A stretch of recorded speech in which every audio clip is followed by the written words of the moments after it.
such an asshole. All right, give me a second here. I got to save that. There we go. High-end professional podcasting going on. Very complicated. Very master's degree minimum to understand the high-level shit I do. Not for normal people. Mere mortals can't do this. And then you look at TikTok girls like, you're barely as smart as a mollusk. All right. This is part 2 of the previous guy's video. I want to separate it into 2 videos because they're very different requests. About my love life. I came from the Philippines and became a U.S. citizen. I have a lot on a good private subdivision in the Philippines and a net worth of $130,000. Awesome. So you came here, you're busting your ass off, you're saving your money. Just wanted to point out to everyone, the guy only makes $72,000 in California, and yet he still was able to save money. That is a long flight, just to let you know. A long flight. So you've got money saved up here, dude. 130 grand in the Philippines, multiply by 3. That's $390,000. You're doing good. I mean, long term, you're doing good. I'm only planning to save money in the U.S. while I'm here. My goal is to find a traditional wife and start my family back in the Philippines. So this guy's not like a passport bro. He is from the Philippines. He's Filipino, and he's going to go logically so. Yeah.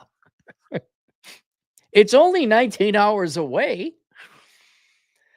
I only spent $6,500 on my bachelor's of science and architecture degree in the Philippines. I don't have any student loans. I'm in the same position and salary range as my colleagues who study at expensive U.S. universities like UC Berkeley. That makes me feel so good, dude. I'm so happy for you, man. That's awesome. That's great. 30 years old and planning to go back when I'm 35 in the Philippines and work remotely there for U.S. companies while I'm finding my wife. Okay. Couple questions. Can you work remote? If you can, I don't know. I don't work in the architecture field. But if you can work remote in architecture, then your whole, because the previous video you had was, I like to make more money, in short, right? So you're thinking about going into this degree or that field, diversifying skills and all that. But if you can work remotely and make 72,000 US, but live in the Philippines, that's like 220,000 US. Not to mention there's probably lower taxes. That almost negates your previous question if you planned on staying in the Philippines, because money won't be an issue there. Also, with 130,000 US saved up and you own a piece of property over in the Philippines, if you were to stay there, your money problems, it's almost moot. Just keep saving your money, man. And then I would not be worrying about diversifying your skills unless you cannot work remotely as an architect. Right? If you cannot work remotely as an architect, but then want to go overseas and find a woman, et cetera, well, then you probably would have to get some kind of remote skills like accounting, which you can learn about the accounting field and profession by taking the course, The World's Greatest Accounting Career. Regardless, the point is something like accounting, or you're thinking more IT, but that's going to take years to develop and get the reputation and the rights to work remote. But all I'm saying is, if you think you can work remotely as an architect, a lot of your previous problems went away. But right now, yeah, work until you're 35, save up the money. You could pretty much do that. You could go back to the Philippines and kind of take care of, you could really set life on easy mode, unless you hate the Philippines for whatever reason. My goal is to find a traditional wife and start my family back in the Philippines. All right, so you want to start it and you want to be there for a while, right? Okay, well then you almost are going to need a skill or a job that is remote, because I don't imagine Philippine architects get paid a lot, right? I don't imagine you're going to be paid a ton of money over there. So the key thing to all this is that you get to work remotely. If you can work remotely as an architect, now you're going to have to go get a skill or a job, unless you plan on just living off your savings, but a skill and a job where you're earning US dollars, but yet living in the Philippines. What that is up to you. Accounting. No, it's whatever works for you. Do work remotely there for U.S. companies while I'm finding my wife. Okay, I hope you get. I'm going to assume you can. Right. So far, I like this plan. After we raise our kids with inexpensive but quality schooling, I'm planning to bring them here to the US to have a better salary and professional life. All right. What do you think about my plan in terms of dating and starting a family? I think it's pretty good. I think it's pretty good. If we ignore the financial logistics and just focus on what your intent is with your family, finding a woman, I say it's very good. It's almost ideal and optimal in your individual case. You're Filipino. You have uh, culture to you that is Filipino. You have home field advantage, right? You're not alone in this. Where, Cappy, I'm from not the United States. Man, it sucks dating here. The women are kind of insufferable. I would like to start my family someday. What do you think about me going back to the home country, whether it's Vietnam, India, whatever? I was like, yeah, go there. Again, I have a friend who born and raised American, but Vietnamese ethnically. Even he still went back to Vietnam to find himself a girl. So I think there's a cultural advantage. There's a social advantage. I think there is a quality advantage if you're looking for marriage, which you are, to going back to the home country to find yourself a wife. I think there's a lot of, not to say you're relegated. You can only find a Filipina, but I think it's a pretty good deal, especially with how much work you got and all the things you want to accomplish. You don't have time to be going on dating apps and trying to date a girl and fucking, dude almighty, the worst California women. Holy fucking shit. You will, just in dating Filipinos alone, is going to save you time, because the amount of time you'll save not wasting your time swiping and then going on dates with girls in California, you will waste way more hours than the flight there and back, the 40-hour flights round trip. that is all day, every day. I'm not joking. If you actually want, you would be well within your rights. Like, I'm going to take 2 weeks off, go to the Philippines, and just go try and find a wife for 2 weeks. I'm like, good, do it. There and back. It would totally be worth it. Yeah, and then I presume you have family there. You have networks. You could stay for free. You own property over there. And while you go over there, you're looking for your wife. You could start setting up other things, like getting your house built, finding local employment, whatever it is you got to do, tax or financial issues. Then also, I like the fact you are going to raise your kids there.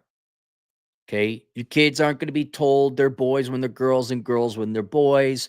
They're not going to be told or imbibed with basically the political ideology of laziness. They're not going to be whiny, complaining, entitled, victimhood America. Oh my God, I'm a Filipino. I'm so depressed. It's the white man. It's the Jews. It's whatever. They will get reading, writing, arithmetic. With your guidance, you'll get them into STEM or accounting. Whatever. I have faith that you are going to be a good because you're thinking about them. You put more thought into your children than the average American that already has children right now. What the fuck are these things? Can't we ship them off to daycare? Oh, thank God. Yes, wife, you go work up the money to pay for the daycare, even though if you just stayed home and took care of them yourselves, we'd be ahead. But no, you got to work your girl boss nonprofit career. Go have fun raising other people's children that aren't your own. Thank God we don't have to deal with these pieces of shit. Am I right? I don't know how they came here. It just came out of that woman over there. Like, you're way better than the average American dad right now, considering your children, their future. So I like that they're over there. You get your family, whichever family, maybe, or her family, to kind of maybe watch over the kids. You got community, cheaper. Yeah. And dude, you could pull off US dollars. If you could pull off a US salary working remote overseas. Yeah. It's looking real good. And then plan on bringing them back here for a better salary in professional life. I'm for that. But let's say they go get their schooling, right, in the Philippines, and they get a college degree, whether it's in the United States or the Philippines. Let's say they get a good college degree, engineering, let's just say for now. Do you need to personally bring them back? Like, did your dad hold your hand and fly you over here? Now, you said you're a citizen, so maybe your parents are already here and you came over as a kid.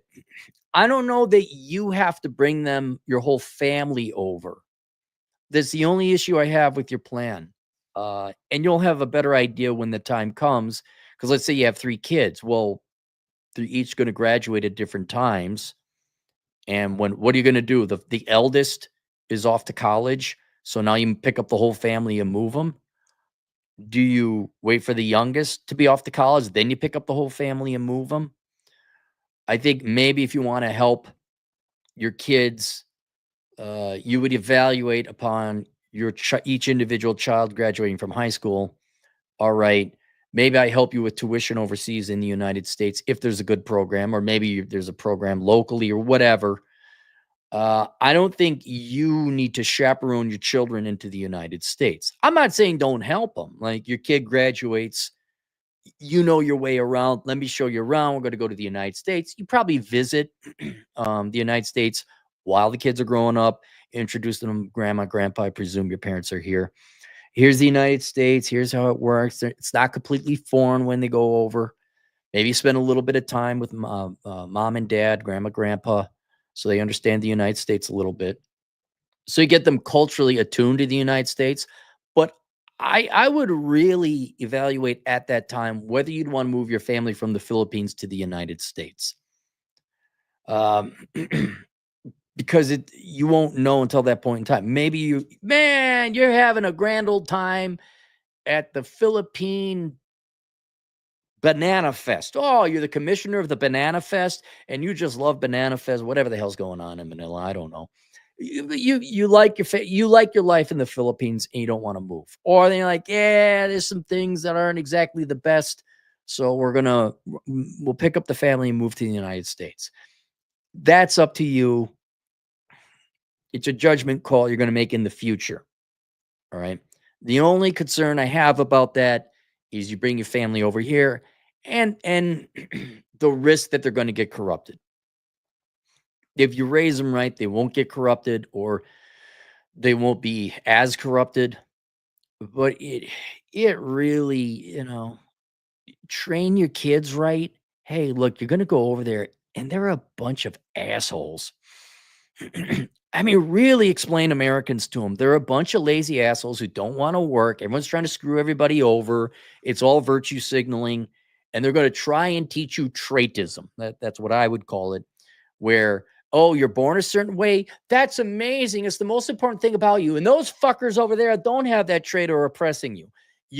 Or like, oh my God, might you be the gays? Might you have the autism? All these disadvantages. Like, there's a cult out here that wants to get your family, your people, to join them, to have it's not a trait. You have traits, to have a disadvantage, to switch one of your traits you were born with into a disadvantage, to join the basically self-pitying lazy who don't want to work crowd.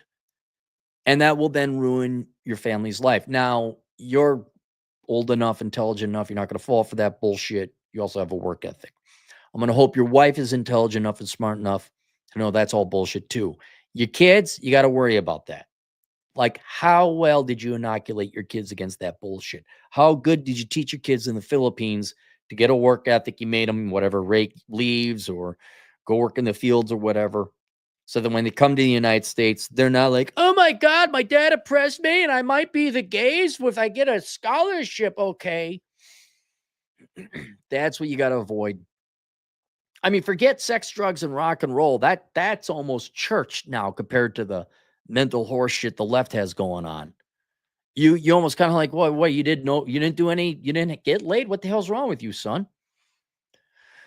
But that's 5 plus, that's 23 years down the road based on your timeline at the earliest. So let's worry about that later. And the only other concern I'd have is if your wife came over and she became Americanized. I don't know how you'd keep it from everyone over there that you're not an American, that you are an American citizen. Like, how could you don't have to tell people that. You don't have to, women don't need to know that. But that's a risk whether you're Filipino or not. Going over to the Philippines to look for a wife. There's a lot of gals that are gold. I mean, I laid down next to this couple. Guy reminded me of Sergeant Hatred from Venture Brothers. This older, portlier guy. And he had to be, I was 48 back then. He had to be in his 50s. He's overweight and fat and telling me about the military days. And he's got this 20-something Filipina thing who's cute as a button. And he's just trying to rationalize to me about how he's spending all this money and gonna make her happy. And I'm looking, she's just smiling. And I'm like, yeah, she knows what she's doing. You got to find an actual wife that loves you, raises the family over there. And I think by the time you raise your family over there, she'll have been committed. You know, she ain't playing 18 years to go get a green card to come to the United States. So the chances are less, but if you bring her over here, dude, you do not want her hanging out with the housewives of Beverly Hills. All right. You really have to maintain your culture and your family. American culture is poison. It's fucking poison. And I'm a libertarian. Like, yeah, you go do what you want. But if I had a Philippine wife or a foreign wife and we came over, I'm like, here's the deal. We're not watching television. There's none of this. Oh, we're going shopping. We're not in it for things. We're going hiking. I'll show you all over the United States. We are having experiences. We are not having things. You all of a sudden want to go to $200 steak dinners and you start watching television and shows, and oh my God, the house sluts of Silicon Valley getting back on that plane, leaving you. That is going to be up to you to find the right gal over there. But because then let's say you say, yeah, I don't like the Philippines. I want to move permanently to the United States. All right, but you got to be on your family like a hawk. Now, I don't know what your financial situation will be by that time, but again, my flight to the Philippines, I was listening to another older white dude talking to not as old white dude. Where he's like, yeah, I got to go over and I got a lawsuit with my divorce. My wife's trying to divorce me. Like, that sounds like fucking hell. Like fucking hell. So I would get your financial. Here's one thing you can do. While you're there in the Philippines, get your financial situation tight. Okay. It would be worth having a estate set up, talk to an asset protection lawyer, an estate planning lawyer. Make it so that the worst happens. Wifey comes over here, she starts shooting up the white girl blood. Like, oh my God, things and stuff and girl boss and abortion. Oh my God, can we kill the kids? I know they're 18, 21, and 23, but can we sacrifice them to Moloch anyway? I missed out on having abortions. American women says it's the greatest thing ever. Oh my God, I'm an American girl. Like, that's cool, sweetheart. Too bad none of the money goes to you. Just a way to work that around. Yeah, no, what do you think about my plan in terms of, I think it's a great idea. I think it's pretty good, and worry about whether to bring your family over 23 years from now when your eldest is getting out of high school. Oh, any super chats? No super chats. White girls easily corrupt those Filipino guys, especially white girls do that weed. Do they? I don't know. I'm not Filipino. I haven't dated. Here, speak and look at this guy. I dated a Filipina for 7 years until she cheated on me. Fish, just because she is not American doesn't mean she won't fuck you. Which is why you get the estate plan, which is you don't bring them here. You know, not in the first several years. No, you go raise your family over there. Look, for the kids alone, I want me kids learning reading, writing, arithmetics, and manners and discipline. I don't want them learning that Jimmy has 6 cocks, or Amy can switch her gender, or men can have periods, or any of this other horseshit American teachers teach. I don't know. What'd you learn today in school, son? I learned to do calculus. Good for you. I'm proud of you, my boy. All right, there you guys go. We'll catch you guys later, Toodles.